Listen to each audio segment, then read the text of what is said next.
AP CM Jagan, APCC chief Sharmila మధ్య రాజకీయ వైరం ఏ స్థాయిలో ఉందో చూస్తున్నాం. ఒకప్పుడు కలిసిమెలిసి ఉన్న కలివిడిగా సాగిన రాజకీయ అంశాలకు వచ్చేసరికి ఇద్దరూ చేరోదారి ఎంచుకున్నారు. అప్పటి నుంచి ఉప్పు నిప్పులా ఉంది వీరి వ్యవహారం. ఇలాంటి సమయంలో హాట్ టాపిక్గా మారింది షర్మిల ఎన్నికల అఫిడవిట్. ఈ ఎన్నికలో కడప లోక్సభకు షర్మిల పోటీ చేస్తున్నారు. నామినేషన్ కూడా వేశారు. ఈ సందర్భంగా ఆస్తులు, అప్పుల గురించి షర్మిల వెల్లడించిన అంశాలే ఇప్పుడు వాడివేడి చర్చకు దారితీస్తున్నాయి. దీనికి కారణం షర్మిల తన అన్న జగన్ దగ్గర తీసుకున్న అప్పు. మీరు వింటున్నది నిజమే. షర్మిల తన అన్న వైఎస్ జగన్ దగ్గర అప్పు చేశారు. అది జస్ట్ 82,58,00,000. ఇదంతా గొడవలు రాకముందు చేసిన అప్పు, గొడవలు వచ్చాక తీసుకున్న రుణమో. కానీ అన్న జగన్ దగ్గర షర్మిల 82 కోట్లు అప్పుగా తీసుకున్నారన్న అంశం హాట్ టాపిక్గా మారిపోయింది. ఒక జగన్ దగ్గరే కాదు, వదినమ్మ భారతి దగ్గర కూడా షర్మిల అప్పు తీసుకున్నారు. అక్షరాల 19,56,000 రూపాయలు వదిన భారతి దగ్గర అప్పు చేసినట్లు అఫిడవిట్లో వెల్లడించారు షర్మిల. ఇదేనా తన భర్త అనిల్ కుమార్ అప్పుల గురించి కూడా అఫిడవిట్లో ఆసక్తికర లెక్కలున్నాయి. బ్రదర్ అనిల్ తన అత్తగారైన వైఎస్ విజయమ్మ దగ్గర 40 లక్షలు అప్పుగా తీసుకున్నారు. ఇక్కడే ఇంకో గమ్మత్తు ఉంది. భర్త అనిల్కు స్వయంగా షర్మిలే దాదాపు 30 కోట్లు అప్పుగా ఇచ్చారు. ఇంకా వివరంగా చెప్పుకోవాలంటే 29,99,97,037 రూపాయలు అప్పుగా తీసుకున్నారట భర్త అనిల్.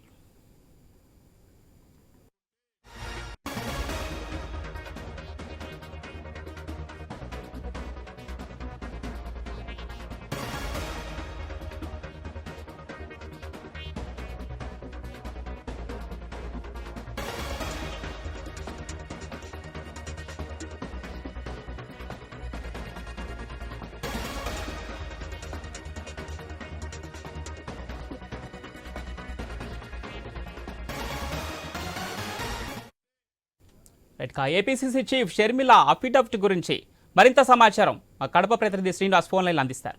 శ్రీనివాస్. చేస్తూ వస్తున్న షర్మిల ప్రస్తుతం తను బరిలో నిలుస్తున్న కాంగ్రెస్ పార్టీ నుంచి కూడా ఎన్నికల అఫిడవిట్ దాఖలు చేసింది. ప్రస్తుతం కడప ఎంపీగా నామినేషన్ దాఖలు చేసిన సమయంలో ఎన్నికల అఫిడవిట్ లో కూడా ఏదైతే షర్మిల జగన్ మధ్య జరిగినటువంటి అప్పుల అంశం కూడా రాజకీయ ప్రకంపనలు సృష్టిస్తుందని చెప్పవచ్చు. ప్రధానంగా తన ఎన్నికల అఫిడవిట్ లో దాదాపు అన్న దగ్గర నుంచి 82 కోట్ల రూపాయలు, అలాగే వదిన భారతి నుంచి కూడా 19 కోట్ల రూపాయలు కూడా ఈ అప్పు తీసుకున్నట్లు కూడా తన ఎన్నికల అఫిడవిట్ లో చూపించే ప్రయత్నం చేసింది. అయితే ప్రస్తుతం గత రాజకీయాల నుంచి చూస్తున్నటువంటి పరిస్థితుల్లో ఆమె దూకుడుగా మారడం పట్ల ప్రధానంగా అట్రాక్షన్ మాత్రం అన్న మీదని విమర్శలు చేయడంతో ప్రస్తుతం ఆమె చాలా దూకుడుగా మారిందని చెప్పవచ్చు. ప్రస్తుతం వైసీపీ ప్రభుత్వం మీద నిప్పులు తిరుగుతూనే సొంత అన్న మీద కూడా చాలా విమర్శలు చేస్తున్న తరుణంలో ఆమె ఎన్నికల అఫిడవిట్ చాలా కీలకంగా మారిందని చెప్పవచ్చు. అయితే ప్రస్తుతం ఎన్నికల అఫిడవిట్ లో ఏదైతే దాఖలు చేసిందో దాదాపు 87 కోట్ల రూపాయల మేర ఈ అన్న ఉదయం మీద అప్పు తీసుకున్నట్టు చూపించింది.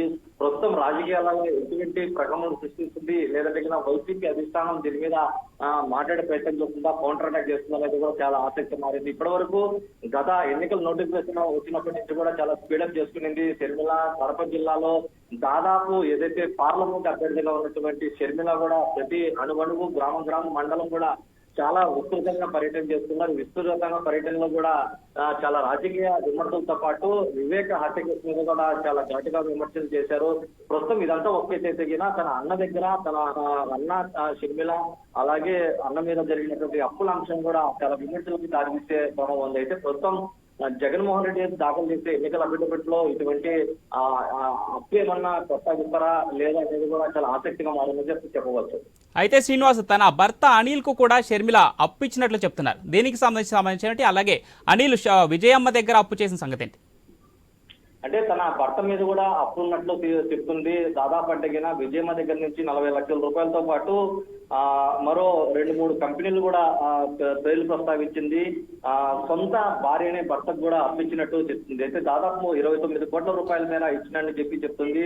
మరోవైపు విజయమ్మ 40 లక్షల రూపాయలు ఇచ్చినట్టు చెప్తుంది. మరో వ్యక్తి రతన్ అనే వ్యక్తి ద్వారా 50 లక్షల రూపాయలు అప్పు తీసుకున్నట్టు చెప్తున్నారు. అలాగే రుద్ర ఇన్ఫ్రాస్ట్రక్చర్ అది కూడా దాదాపు 4 కోట్ల రూపాయల అప్పు తీసుకున్నట్లు చెప్తుంది. అయితే దాదాపు షర్మిల ఏదైతే అప్పు చూపించిందో అది దాంతో పాటు భర్త మీద కూడా అప్పు దాదాపు చాలా ఎక్కువ మొత్తంలో ఉంది. కేవలం షర్మిల 82 కోట్ల రూపాయలు తీసుకున్నట్టు చూపిస్తే తన భర్త అనిల్ కుమార్ 35 కోట్ల రూపాయలు తీసుకున్నట్లు ఎన్నికల అఫిడవిట్లో చూపించింది.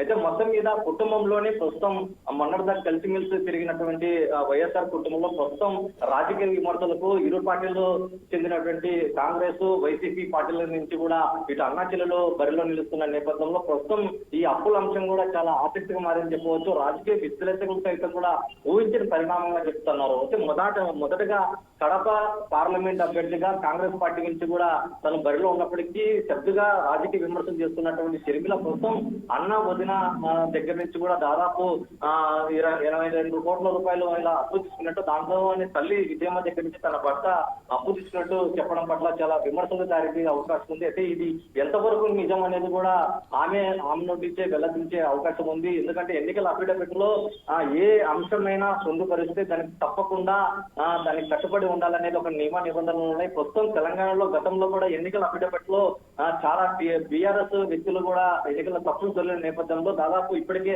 శ్రీనివాస గౌడ్ కానీ లేదంటే వెలమ వెంకటేశ్వర గారు వీళ్ళు కూడా డిస్క్వాలిఫై చేసింది హైకోర్టు. ప్రస్తుతం వీళ్ళ ప్లేస్ లో ఏదైతే సెకండ్ ప్లేస్ లో ఉన్నారో వాళ్ళని కూడా ప్రస్తుతం ఎమ్మెల్యేగా గుర్తించడానికి, తర్వాత వాళ్ళ గీతపత్రాలు కూడా తెలియజేయడానికి గతంలో కూడా చాలా ఇటువంటి చూసాం. ప్రస్తుతం ఏపీలో అన్న నుంచి వదిన నుంచి అలాగే తల్లి దగ్గర నుంచి కూడా షర్మిల అలాగే భర్త కూడా అప్పు తీసుకోవడం పట్ల కూడా ప్రస్తుతం ఇది హాట్ టాపిక్ మారిందని చెప్పవచ్చు. Right, thank you Srinivas.